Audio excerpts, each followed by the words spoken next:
Mga Dapper Cats, it's another day of diving into stories you won't believe. Perfect time para makichika sa mga hindi basta-bastang kwento. At habang all eyes and ears tayo sa chikahan, ang aming pong paalala sa inyo ay bawal ang mapanghusga. Kaya simulan na natin ang Friday Kwentuhan dito sa Bawal Judgmental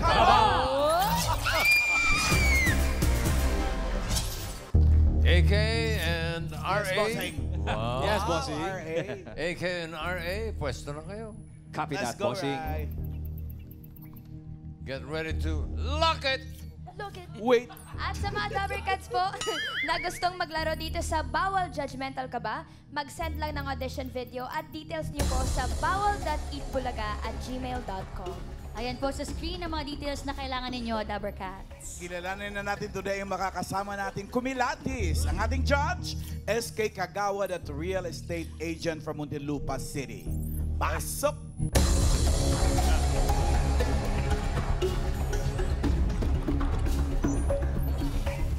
Hello, Dabber Cats. Wala po bang palakpakan dyan? Ayan, bago po ang lahat, ako po si Mika Ayesa Lopena, ang real estate agent at the same time SK Kagawad ng Muntinlupa City. At naniniwala sa kasabihan, kapag inggit, pikit. And I thank you. Halika dito, SK Mika. Hello, Mika. Hello po. SK. Good afternoon. Oo. SB. Saka real estate agent. Ilang bahay na yung nabenta mo? Sa ngayon po as of now, bago pa lang po kasi ako sa work ko. Kaya, Seryoso niya ako sinagot. Seryoso niya ako sinagot. Hindi, ang gusto namin malaman, Mika, judgmental ka ba? Kasi parehong yung both lines na ginagawa mo, parehong mga Kailangan. tao ang kasalamuha mo. Judgmental ka? yes po. Talaga? Ay, Yung saminado. umaamin. Sa mga anong pagkakataon ka nagiging judgmental? Kapag alam ko po na hindi po tama yung ginagawa ng isang tao, dun po ako nagiging judgmental. Oh, okay. Alright. So, alam mo bang ginagawa ni Ma'am Alan? Hindi mo pa alam. Hindi pa po. So, hindi ka Bibigyan judgmental. kita ng 30,000. Pero ingatan mo yan. Yes. Kasi dito sa round 1, pag nagkamali ka, mababawasan niya ng 10,000. Okay? Okay po. Dali ka usap, no? Kausap ko si Mika Okay. Eto na, Mika. Ready ka na? Yes, ready, Alright. ready. Simulan na natin ang round 1. One. Mika, talasan ng pakiramdam dahil ito na ang makakasama nating magdadala ng swerte. Dabber Cats, pasok!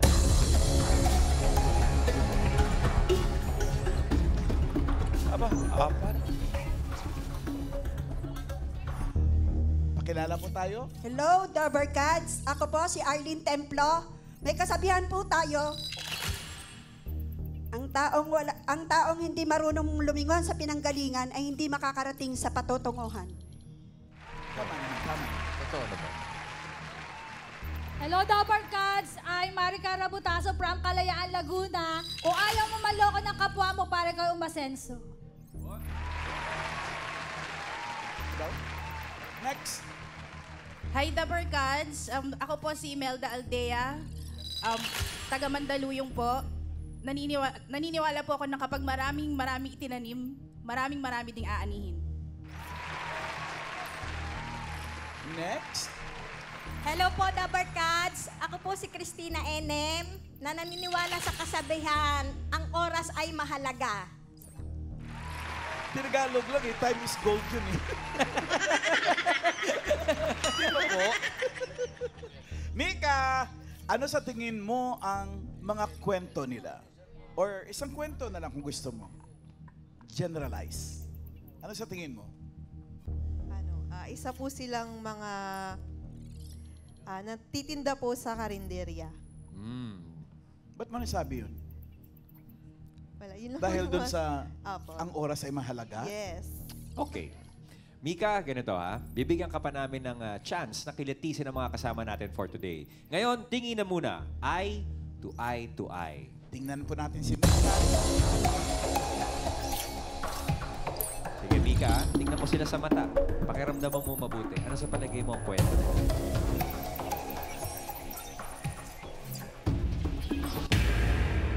Uy, time is up. Okay, Mika, Sana tama ang kutob mo sa mga bisita natin. Eto na, para sa round 1 na, alamin natin ang tanong. Ang tanong! Ang tanong!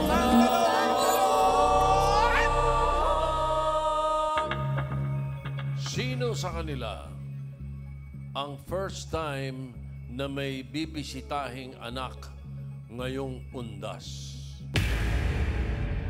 Ibig sabihin, sa sementeryo. Narito ang mga pagpipilian mo. Mika, nandyan si Mommy Arlene. Andyan rin po si Mary. Pwede rin si Mommy Mel. Andyan rin po si Christina. So, Mika, sila ang ating choices. You have 10 seconds to decide. Sa tanong na sino sa kanila ang first time na may bibisitahing anak ngayong undas sa sementeryo? Si Arlene, Mary, Mel, or Christina ba? 10 seconds and your timer starts now.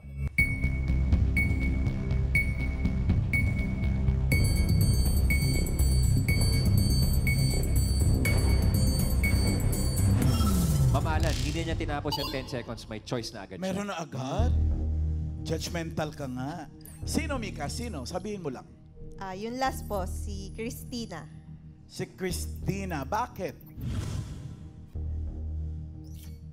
Sa tingin ko lang po, na ano lang. Palagay lang. Palagay Pinutuban ka lang. ganun. Nakutuban ko lang po bigla, na siya po. Intuition. Intuition. Is that your final judgment? Yes, final. Bossing? Lock it!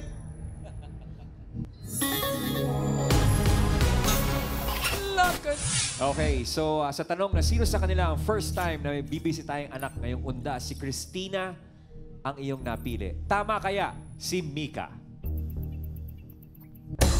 Check or X? Oh! Judgmental ka nga, girl! Buong-buo ang 30,000. Dapat nga nagsasaya tayo dahil tama si Miss Mika sa sagot niya, ha? Hindi dahil si Mami Christina ay pupunta sa sementeryo. Miles, Main, alamin natin ang kwento ni Mami Christina. Mommy Christina, una po sa lahat nakikiramay po kami. Ano pong nangyari po sa inyo pong anak? Na-aksidente po siya sa pinapasukan niya. Kailan po nangyari yung aksidente? Nung Mami? March 1 po, tong taon na to. Nung March lang po, Mami. Ilang taon po yung anak po ninyo? 40 po, Tapos saan po siya nagtatrabaho, Mami Christina? sa Mekawayan po. Sa anuhan po ng metal, paggawaan ng metal. Africa. Opo. Kung okay lang po, Mami Christina, na ikwento niyo po sa amin kung ano po yung nangyari po sa inyong anak. Nung araw po na yon, lumabas po ako sa aming bahay. May nagbalita po na may na-aksidente daw po na Edgar. Sabi niya, di ba may anak kang Edgar? Sabi ko, oo. May na-aksidente ika doon na sa pinapasukan ng pabrikang pagawaan ng metal. Eh, sabi ko, baka kapangalan lang, hindi naman. Maya-maya, dumating na yung manugang ko. Nay, na-aksidente ika si Edgar. Ang pangyayari po, nautusan po siya na umakyat sa puno para mamitas ng mangga na paulit-ulit na po nilang ginagawa. Eh, hindi naman po sinasadya. Yung tawag na yun, di nagpaunlak po siya dahil opisina po galing yung tao eh. Akyat po siya, napakahaba po nung dala niyang panungkit, nadikit po sa live wire. Nakuryente po siya, dumikit po, nagliyab po siya. Tapos bumagsak po siya sa puno, dumiretso sa bubong nang nagliliyab. Eh, naka-response naman po yung mga kasamahan nila, nadala naman po siya sa ospital, sa East Avenue po. Mula March 1 hanggang 18 po, infection daw po sa kanyang part ang ikinamatay niya. Lutong-luto po yung, hindi po sa kabastusan, lutong-luto po yung ari niya, dala ng nakamaong po siya, nagliyab po siya. Hindi ko na po alam ang mga nangyari, hindi naman po ako makaalis, bawal po ang bantay, kailangan isa lang, nanay lang. Kaya hindi po ako masyadong nakaano sa mga ibang bagay niyang dapat na lakarin. Infection daw po, sabi po ng doktor. Yun nga, dahil sa parang nakakulong na ako sa ospital, nakikita ko lahat ng paghihirap niya. Nay, gusto ko pang mabuhay. Nay, kaya ko to. Nagbibigay siya ng saya, kwento siya ng kwento. Talagang gustong-gusto niya pang mabuhay. Wala sa mukha niya yung makikita mong para siyang nahihirapan, gaganon na. Bubuntong hininga lang siya hanggang sa unti-unti siyang nanghina. Lumipas ang araw, ang linggo, nung March 18, nag-ano na siya, nagpanik na siya sa higaan niya. Andyan yung dumugo na yung ilong niya, dumugo na yung bibig niya. Ang kanyang mga hindi man lang natanggal ng mga benda niya. Hindi mo man lang nakita yung kanyang tinanggalan ng benda. Talagang pirmi siyang nakabenda. Araw-araw nililinis. Pag nililinis nga siya, yung dami ng sugat niya, sabi niya, ganyan siya ng ganyan. Sa sakit po. Sa sakit talaga. Halos makita mo na yung buto. Tapos yung ari niya nga, hindi po sa kabastusan, namaga po. Bumaligtad po halos yung kanyang Wala po siya mulang March 1 po. Hindi na po siya nagdamit hanggang March 18. Kundi puro benda po. Mami, pang ilang anak niyo? Ano pong pangalan? Si Edgar po. Edgar Pang ilang anak Enim niyo po. Pangalawa po sa panganay. Ilan po anak niyo, Mami Christina? 5 po. Pangalawa po si Opo. Edgar. Opo, inaasahan ko rin po siya sa bahay dahil kumikita naman po siya. Mami, kayo po, ano pong pinaka-special po na alaala niyo po kay Edgar? Yung pag-uwi siya, nanay, kakain ako, ganyan siya ng ganyan sa tiyan niya, ganyan. Parang hinihimas niya yung tiyan niya, pagtitimpla ko ng kape, ayaw niya ng tinapay, gusto niya kanin, kahit kanin lamig, yung mga itlog na sisiw, ganyan. Pagka na dumadating ang hapon, naalala ko yung paparada siya ng motor. Paparada siya ng motor, tapos sasabihin niya, kakain siya. Nay, talaga hong bakaso namin na na talagang iniinda nyo pa ngayon, hanggang ngayon yung sakit. Wala pong araw o gabi na pag nag-iisa ako, sumasagi po siya sa isip ko. Talaga pong mahal na mahal ko yung anak ko na yon. Wala po siyang bisyo, mabait po siya. Paano niyo po pinoproseso, Mami Christina, pati po ng pamilya niyo po, yung biglaang pagkawala po ng inyo pong anak? Sinasabi na lang po, talagang hanggang dyan na lang siya. Yun na lang mga alaala niya na sa amin. Ang natitira sa amin, yun na lang mga alaala niya. Talagang masakit man tanggapin, kailangan. Kaya nga lang, yung alaala niya, laging sumasagi sa isip ko. Minsan napapag-usapan namin ng iba kong anak, na napag-uusapan namin yung kanyang kamatayan, kawawa si kuya, sabi nung mga kapatid na nakababata. Mami Christina, sigurado po ako si Edgar. Kumbaga, di ba pag ganyan ate nararamdaman nila na malungkot, yung mga magulang at nanay nila, nagparamdam na ba siya, Mami, para lang pagkatapos po ng mga nangyari? Doon po sa kapatid niyang sumunod, nagparamdam po siya. Sa panaginip po, nasa lubong po siya nung kapatid niya na buhay. Ang sabi, may hinihilang bata. Sabi, Edna, bakit hindi ko mahawakan to? Kuya, patay ka na, sabi nung anak ko. Hindi pa ako patay. Sabi nung kuya niya, hindi pa raw siya patay. Sabi nung nakababatang kapatid, patay ka na, kuya, patay ka na. Hindi. Sabi niya ganyan. Ay, pumayag, nagising yung anak ko, umiiyak. Nay, may naiwan po ba si Edgar na mga anak? Meron po, 2 po, lalaki. Ilan taon na po yung mga... Isa pong 17, isa pong 15. Malaki na rin po. Kasama niyo po ba sa bahay, Mami, yung mga apo po niyo na yun, anak ni Kuya Edgar? Opo. Kamusta po sila, Mami? Paano po nila na yung nangyari po sa tatay nila? Mula po kasi nung maaksidente siya, bawal po pumasok talaga sa ospital, sa East Avenue, yung sa mga nasusunog. Bawal po talaga. Yung pong bunso niya, ang talagang makaama. Iyak po ng iyak, nagpupumilit na kung pwede, makapasok nga siya. Hanggang sa namatay po, hindi niya nakita ama niya. Kaya po nung inililibing, naghihiyaw po yung kanyang bunsong anak. Mami, kayo po yung nakasama ni Edgar po Opo, sa ospital mula 1 po hanggang 18 kasi bawal po ang magpalit ng bantay kung hindi rin naman nanay. Medyo maselan po. Ngayon po, Mami Christina, unang beses niyo po na bibisitahin po ang anak niyo ngayong Opo, undas. unang taon niya po ngayong undas, ma'am. Ano pong pakiramdam, Mami? Ay, unti-unti ko na rin po naman natatanggap na talagang wala na yung anak ko. Kahit hinahanap-hanap siya ng mata ko, hindi ko na po talaga siya makikita. Meron po ba kayong mga hindi po nasabi kay Edgar po? Wala nung naman nabubuhay po siya. vibes naman po kasi kami nung anak ko dahil nga sa mabait po siya eh. Vibes naman po kami. Ang mga ano niya, bukas naman po siya sa akin pag nagkakaroon ng problema. Ako naman po nagpupuno ng mga problema niya sa anak niya. Pagka ano, kagaya ng ihatid yung mga bata, minsan bigyan ng baon. Yun na lang po ang nagagawa ko. Salamat po, Mami Christina, sa pagbahagi po ng kwento at sana po makahugot po kayo ng lakas sa magagandang alaala po na iniwan po ni Edgar kasama kayo at pamilya niyo. Nakikiramay kami, Mami Christina. Kausapin natin si Mel. Hi, Mami Mel. Magandang umaga po. Magandang hapon po. Hapon pala. Miss Mel, kayo po ba meron din pong bibisitahin na anak o mahal sa buhay ngayong undas po? Opo, yung baby ko po na namatay nung 2019 po, bale. Ilang taon po siya nung nawala, Ate 7 Mel? months old.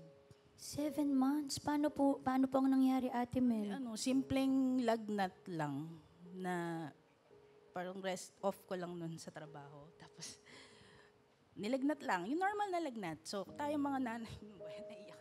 Okay lang po yan. Masakit pa pala. 6 years. Baby lang yun. Pero, kasi bali yun na, sepsis, nilagnat lang. So, kinumbulsion siya. Parang 14 hours lang yata. Mabilis pala yung sepsis. 14 hours? Parang gano'n, no? Mabilis lang pala.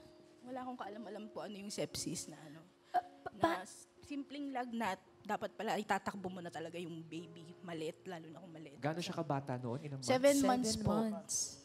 Kamusta po kayo ngayon, Ate Mel? Okay 6 naman years po. mula nang mangyari, yung pagkawala ni baby. Ito, pag naaalala ko, yun ang medyo umaano siya. Kasi syempre, Anong pangalan niya, angel Mel? siya. Jillian.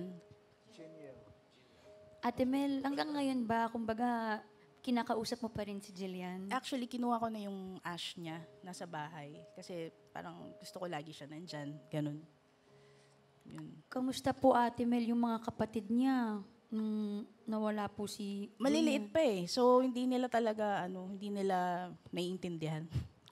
Ikaw, Mami, parang 6 years after, fresh na fresh pa rin sa'yo. Gabi-gabi ba, naiiyak ka Hindi pa rin? gabi-gabi. Pag sa work, pag nakaganyan ako. Tapos naalala ko, ko yung mukha niya, ganun. Bigla ako nalulungkot. Ganun lang, malungkot lang. Kasi 2013 na wala yung mother ko. Si Pasing Aldea. Actually, di ko alam kung nare-remember nila. Siya dito dati, parang DTI representative ng Unilever. Nung nawala yung mother ko, kala ko masakit, mawala ng magulang. Nung naranasan ko to, mas masakit palang mawala ng anak. Ganon. Kasi para sasabihin sa'yo, pinabayaan mo, ganon. Siyempre hindi mo pinabayaan yun. Kasi di ba lahat gagawin mo para sa anak mo. Yun lang. Meron ka pang ilang anak na natira? 6. Opo. Baka meron kang gustong sabihin sa mga anak mo, Ate Mel. Yung lahat naman po sila nag-aaral. So far, okay naman po. Yun lang, magtapos, tapos sana yung nangyari sa life ko. Although siguro sabi ni God, kinailangan talaga mangyari yung ganito na yung kapalaran ng tao, iba-iba naman. So sana mag-aral kayo, magsumikap para ayun na maging matagumpay kayo sa buhay nyo. Ganon. Salamat, Ate Mel.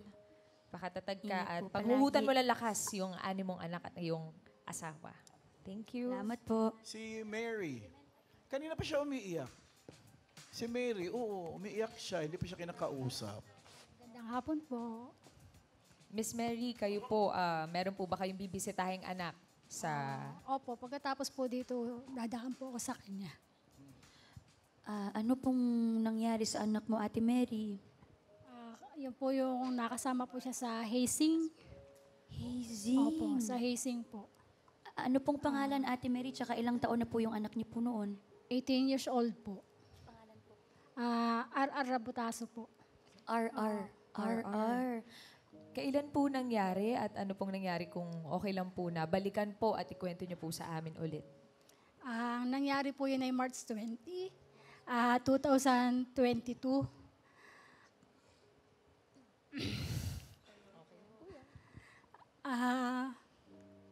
Magtatatlong taon po. Hanggang ngayon po ay kami po ay nag-i-hearing. Nag-i-hearing po. Hindi pa po tapos ang kaso. Ano pong nangyari noon? Ano ho ba nangyari, Mary? Yun pong nangyari sa anak ko na March 20, 2022. Meron pong tumawag sa akin na 4:45 p.m. na ang sabi po na, ate, ang anak mo ay nasa ospital sa Pakil. Ang dami pong text at saka miss call. Tinatanong ko po kung anong nangyari, aksidente pa. Halos isa po yung text na sinasabi, ate, punta ka na lang sa ospital. Andong CRR, basta nandun CRR. Yun, pagdating ko po ng hospital po ng Pakil, nakita ko po, bangkay na po yung anak ko. Tapos ayun, ang dami pong trahedya dun sa katawan. Ang hirap, pero kakayanin para po sa anak ko yun nangyayari. Ate Mary, alam ko po mabigat pa, pero paano nangyari, ate? Sumali siya sa hazing? Alam niyo po ba? Oo, sa Nahikayat fraternity. po siya sa fraternity. Ang edad po niya ay mga 18 to 19, mga ganun po. Hindi ko po akalain ng anak ko po ay sasali sa ganyan. Kasi po siya ay school bahay. Tapos magpapaalam po siya sa akin, pagpapasyal po siya sa lola niya sa Kalayaan. Yun, kaya po pinapayagan ko naman po. Kasi mga kaibigan po ng anak ko, okay naman po. Ano ho ang paalam niya sa inyo noon nung nag-attend siya ng hazing? Ano ho sabi ni RR? Huling sabi po kasi sa akin na anak ko bago umalis, nagpa-picture pa po kasi siya sa akin eh. Sabi niya sa akin, Mama, doon muna ako kay Nanay Abet. 3 days kasi may okasyon po kasi sa Kalayaan. May ganap po kasi yung aming munisipyo. Ika-100 taon po nila. Kaya ako naman po, panatag naman po kasi okay naman po kasi yearly naman po nandun. Anak ko araw-araw. Ayun, yung time po na yun, kinabukasan ng March 20, yun na nga po sabi, patay na nga daw po yung anak ko. Pangilang anak niyo po si RR, ma'am? Solo lang po. Only child, si RR.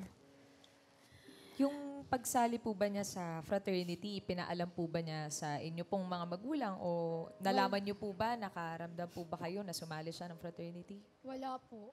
Wala po ako na naramdaman nun nasasali po yung anak ko nun. Kasi hindi nga po talaga siya layas. Kalayaan Bahay School lang po kasi siya eh. Pero ongoing pa yung kaso. Diretso pa po yung kaso. Identified naman yung mga na-involved Opo. doon sa hazing. At saka alam ng eskwelahan. Di bali po hindi po sa school nangyari. Oo nga, pero hindi sa school nangyari. Opo. Sa bundok po. Okay. Mami, meron ka ba pong, siyempre po, hindi naman ho natin to inaasahan. Meron po ba kayong hindi pa nasabi sa kanya? Kung sakali po. Sa akin po, lagi ko po pinagdadasal na sana po makamit po ng anak ko yung hustisya kasi mahaba pa pong proseso yung aming haharapin. Mahirap naman po talagang tanggapin po yung bigla pong pagkawala ng anak sa hindi po makatarungang Mas dahilan mahirap po. po mawala ng anak kaysa po pala sa magulang. Kasabihan nga po talaga yun at naririnig ko namin Kagaya sa ko mga po, nagsosolo lang po yung anak ko. Tanging dalawa lang po kami magkasama sa bahay. Normal kasi na ang anak ay maglibing sa magulang. Yes, sir. Kaya hindi madali yung ang magulang ang maglilibing sa anak. Bilang bigla po yung pagkawala po ni RR, meron po ba kayong mga hindi po nasabi sa kanya at gusto pong sabihin? Basta sabi niya po sa akin na pagkalis niya, sabi niya, Mama, mag-criminology ako. Gusto ko magpulis, sabi niya ganun. Sabi ko, sige anak, pagpatuloy mo yan. Mabilis ang taon. Tapos yun nga po, After March 20 ng hapon, ang dami na nga po akong tawag, miss call. Tapos naglambing pa po yun sa akin bago po umalis. Nagpicture po kami sa kwarto. Sabi niya, malapit tayo, ang init-init kasi. Dito ako sa kwarto mo. Sige. Tapos ayun po, nagpicture kami mag-ina. Yun yung last na picture namin, March 19, 2022. Tapos, yung last na picture namin, kami din mag-ina, March 2019, nag-graduate naman po siya ng 4th year. Sorry. Okay lang po, pakatatag po kayo. Mami Mary. Pakatatag po kayo, Mama Mary. Salamat po. Ang sakit po kasi, siyam na buwan kong inalagaan sa tiyan ko, inilabas, pinalaki ko ng pinag-aral, na hindi ko man lang napapalo. Tapos pagdating ko sa morgue, sa ospital, makikita ko ganitsura na anak ko. Crack ang ngipin, ulo. At nag-iisa kasi. Solo. Nag-iisang anak. Solo lang po. Pagdadasal din po namin na sana makamit po ang hustisya po sa pagkawala po ni RR. Pakatatag po kayo. Salamat. Tatag ka, Mami. Salamat sa pagbahagi ng inyong kwento, Mother Mary. Si Arlene. Mami Arlene. Mami, kayo po ba ay may dadalawin din pong anak ngayong Yes po, undas po? dalawa po. Dalawa, Mami. Dalawa po. As yung una kong anak ay nagkasakit ng lupus nephritis with leukemia. Yung bali na siya ngayon. 14 years na siyang patay. Tapos yung isang baby ko, 2021, 3 years old na sana siya ngayon. Teka lang po, Mami Arlene. Ilan po muna ang anak niyo po, Mami? Bali doon sa una, 5. Tapos humiwala ako doon sa asawa ko kasi medyo personal problem. Tapos nagkaasawa ako. Nagkaanak ako doon sa asawa ko ngayon sa kinakasama ko. Sa kinakasama ko po. Yung una niyo pong anak na nawala po, Mami Arlene, ano pong pangalan? Rhea Fatima. Si Clea po, kailan po siya nawala? Bali 2010. Ilan taon po siya nun, Mami? Bali 15 years old po. Laban po ng scholar. Napakatalino po. Sobrang lambing. Pagka napapagod na siya, hindi ko na kaya, pahinga muna. Pero lalaban ako para sa inyo, sa mga kapatid ko. Dahil alam kong ako lang ang asahan. That time, talagang nangyari po yun ng 9 years old po siya. Bali, 5 taon po siya nakipaglaban sa kanyang sakit. Ang umpisa lang po ng kanyang pagkakasakit ay yung nagkaroon ng sumakit yung tainga niya. Then, sumunod yung confine siya ng 1 linggo. Tapos, nagsunod na yung kanyang, umihi na siya ng dugo. Tapos, sabi ng doktor, as possible, mas maganda nating ipahinga muna sa baka kasi lang yan, sobrang sa school kasi panlaban po talaga siya ng mga quiz sa panlaban po. Then after ng napansin ko doon sa bata, medyo nagkakaroon na po ng pasa. Sabi, di ako mapakali.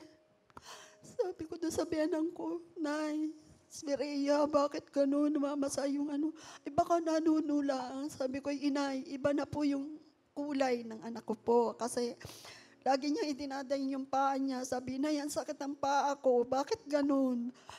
Bakit napakasakit po? Tapos sabi niya na sa sakit ng ko. Tapos nung nilagnat na siya, nag-seizure na siya.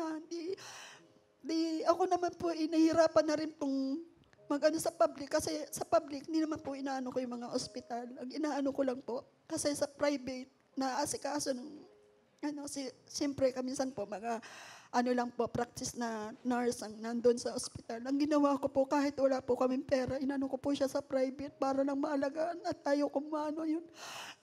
That time, nakita dun sa dugo na ang sabi sa ng hematologist, ipa-bone marrow natin para kung anong maging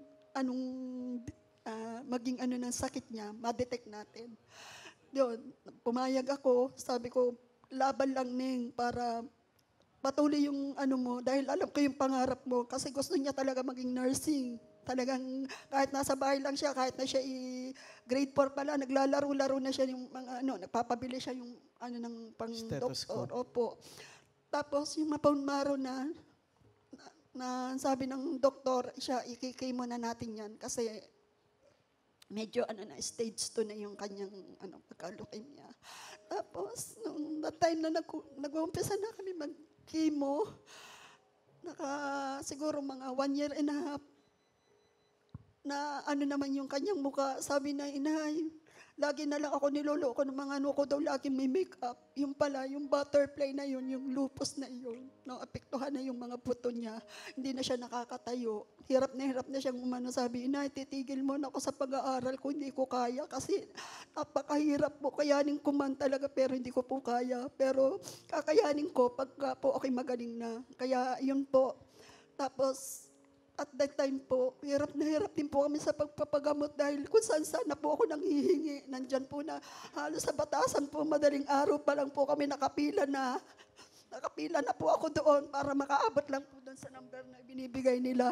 Abot din po ako sa Senate. Minsan po, meron po ako, nagpunta ako sa Senate. Dapat pala po casual kapag makikipag-usap ka sa mga senador. Dapat po ang kausap mo talaga, yung ang suot mo, personal na naka-outfit ka. Pero wala po akong magawa, balik uli po ako.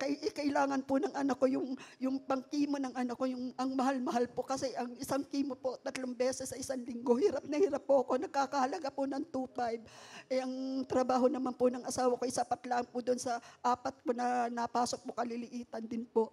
Wala naman pong ibang tumutulong. Kaya po, lahat po ng foundation, pinuntahan ko na kung saan po ako nakakaabot. Ang hirap po maging ng pagkakasakit ng aking anak. Mami Taga-saan Arlene. po sila?